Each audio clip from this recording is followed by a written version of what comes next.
Bharatiya Janata party के कार्यकर्ता हैं जिनको कि अब कहा जाएगा कि गांव जाइए, अपने अपने परिवार परिजन अपने यार दोस्तों को कहिए कि बीजेपी को उसी सपोर्ट करें, तो ये उसकी रणनीति बन रही है क्योंकि जाट समुदाय में इस बार बीजेपी को सपोर्ट नहीं है, ये कह रहे हैं संदीप चौधरी। देखिए, कौन जाट है कौन नहीं है इनका काम है सर्टिफिकेट बांटना। मैं भी जाट हूँ ना, मुझे पार्टी ने टिकट दी है, मैं कन्वेंसिंग में बैठ करके आपसे बात कर रहा हूँ, ऐसा नहीं है। भारतीय जनता पार्टी में जो सम्मान हमारी बिरादरी को मिल सकता है वो कहीं नहीं मिल सकता। जाकर के गांव में देखो ना, आप गांव में जाइए तब उसके बाद मालूम पड़ेगा। ये लोग तो बैठे रहते हैं दिल्ली में, मेरठ में, वहां से एसी कमरों से बाहर निकलते नहीं, तो जमीन की क्या हकीकत है भी इनको नहीं पता। आप देखिएगा 10 मार्च को जब परिणाम आएगा तब इनको मालूम पड़ेगा कि जाट किसके साथ था। तो ये जो किसान आंदोलन हुआ उसकी वजह से वहां जाट समुदाय में बीजेपी के खिलाफ कोई गिले शिकवे नहीं है। फिर संदीप चौधरी कहते हैं जो आपने वादे किए उस पर भी खरे नहीं उतरे, किसान की आय दुगनी नहीं हुई उस पर भी आप नहीं खरे उतरे, तो ये सारे बात और भी कई मुद्दे हैं। 2014 से लेकर के अब तक के सारे चुनाव आप देखिए, कितने लोगों को टिकट भारतीय जनता पार्टी ने कितने जाटों को दी, कितने सांसद हमारे जीत करके आए, 2017 में विधायक जीत करके आए, हमने मिनिस्टर बनाए, हमने गवर्नर बनाए। ऐसा नहीं, ये अपने नजरिए से देखते हैं, इनको दिक्कत यही तो होती है, इनकी परेशानी है तो भारतीय जनता पार्टी से क्यों जुड़ रहे? अरे भारतीय जनता पार्टी किसान की पार्टी नहीं है क्या? हम किसान नहीं है, यही सर्टिफिकेट देंगे जाट होने का और किसान होने का। देखिए हम तो यही जानते हैं, no if no but only Jat. लेकिन संदीप चौधरी जी क्या जवाब देंगे राजेश जी को? ने कही कोई सर्टिफिकेट नहीं दे रहे हैं, सर्टिफिकेट देने का काम जनता का है। और मैं आपको याद दिलाना चाहता हूं, आपको भी याद होगा हरियाणा के अंदर जाट आरक्षण की बात उठी थी, इसी भारतीय जनता पार्टी की खट्टर सरकार ने गोलियां चलाने का काम किया, 35 भाइयों की वहां पे जान चली गई, शहीद हुए। अभी 700 से ज्यादा किसान हमारे किसान आंदोलन में शहीद हुए।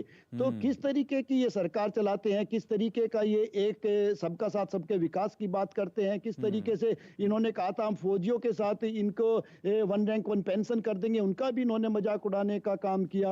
इन्होंने कहा काला धन आ जाएगा, उसमें इन्होंने मजाक उड़ाने का काम किया। ये तो आप कहीं और ही लेकर जा रहे हैं। ओरऑप तो दी गई है, ओरऑप की शर्तें पूरी तरह मानी गई, ये बात अलग है। रोहित जाखड़ जी हमारे साथ है, रोहित जाखड़ जी भी कुछ कहना चाहते हैं, राष्ट्रीय जाट महासंघ के हैं रोहित जाखड़ जी। रोहित जी नमस्ते, बोलिए। नमस्कार भैया।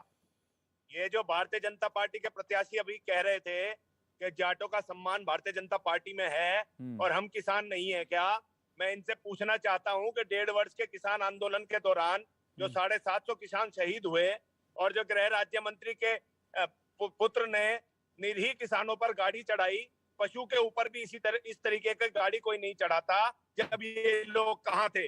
जब 2015 में प्रधानमंत्री ने जाट समाज से वादा किया कि आरक्षण को पुनः लागू करेंगे और कमेटी गठित करके 1 वर्ष में लागू किया जाएगा, उस कमेटी को गठन करने की तो दूर की बात है, उस पर चर्चा तक नहीं की। ये स्वार्थ के वशीभूत लोग हैं, ये समाज का प्रतिनिधित्व नहीं करते। हमारे समाज का प्रतिनिधित्व हमारे खाप के चौधरी करते हैं। और जिस भारतीय जनता पार्टी के कद्दावर नेता भूपेंद्र चौधरी हमारे समाज के सर्व खाप के चौधरी को तालिबानी बताते हो, वो जाट हितैषी कैसे हो सकते हैं? खाप चौधरी तय करेंगे कौन हमारा प्रतिनिधित्व करेगा, लोग तय करेंगे। केवल कार्यकर्ताओं को बुलाने से जाट मीटिंग नहीं हो सकती। ये भारतीय जनता पार्टी के कार्यकर्ता हैं, ना कि जाट नेता। ये मैं आपको स्पष्ट कर दूं।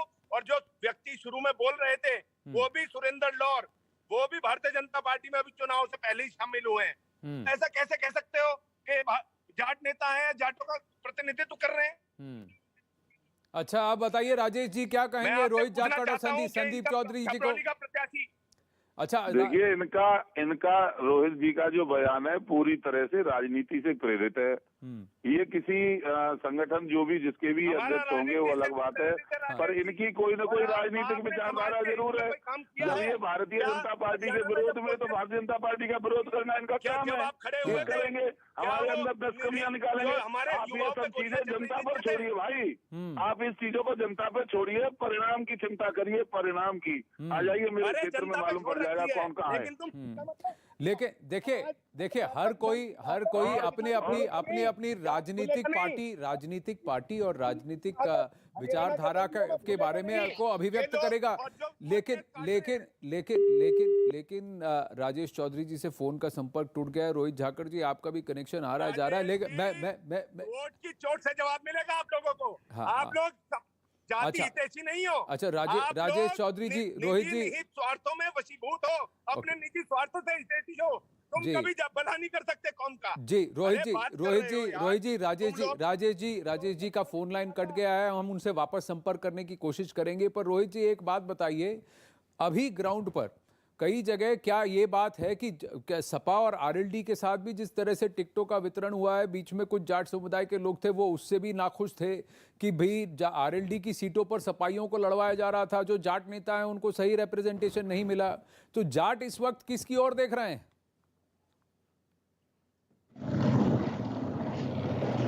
रोहित जी, आपको मेरी आवाज आ रही है? जाट जी किसान जी बोलिए। आ रही है भैया? जी बोलिए।